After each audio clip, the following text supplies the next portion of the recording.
Bonjour à toutes et à tous. Je voudrais faire un petit focus aujourd'hui avec vous sur l'obligation d'emploi des travailleurs handicapés. Depuis 2020, toutes les entreprises doivent remplir certaines obligations en matière d'emploi de travailleurs handicapés. Dans les entreprises de moins de 20 salariés, les entreprises doivent uniquement déclarer les travailleurs handicapés qu'ils emploient. Les obligations sont par contre un peu plus importantes pour les entreprises de plus de 20 salariés. Elles sont assujetties à l'obligation d'emploi d'au moins 6% de travailleurs handicapés par rapport à l'effectif total de l'entreprise. En cas de non-atteinte de ce taux de 6%, l'entreprise paye une contribution, une sorte de cotisation.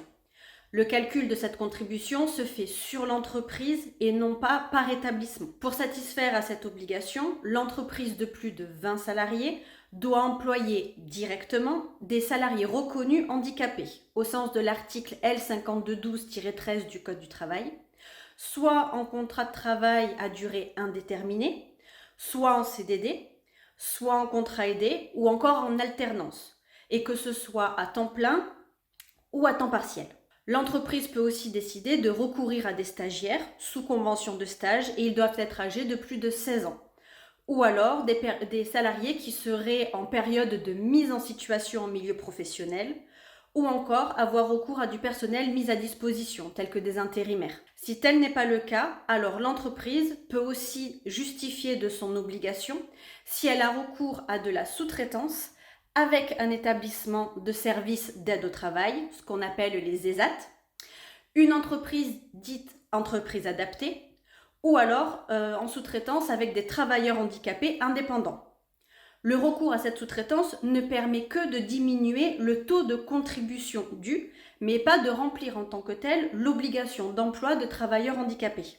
Pour satisfaire administrativement à cette obligation d'emploi de travailleurs handicapés, un accord agréé valable 3 ans, renouvelable une fois, devra être mis en place.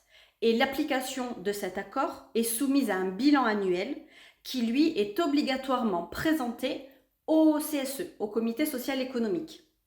L'employeur a donc l'obligation de porter à la connaissance du CSE la déclaration annuelle, mais il n'a pas forcément à communiquer la liste nominative des bénéficiaires de l'obligation d'emploi des travailleurs handicapés. Les élus du CSE, avec cette information annuelle, ont du coup un pouvoir de proposition, de sensibilisation et ou d'action, notamment en termes de démarche QVT, qualité de vie au travail. En cas de reconnaissance du handicap en cours de carrière professionnelle, des suites d'une inaptitude par exemple, ou d'un autre événement dans la vie du salarié, le CSE va être aussi sollicité concernant l'aménagement au poste de travail ou la reconversion professionnelle, et aussi en amont sur la prévention du handicap.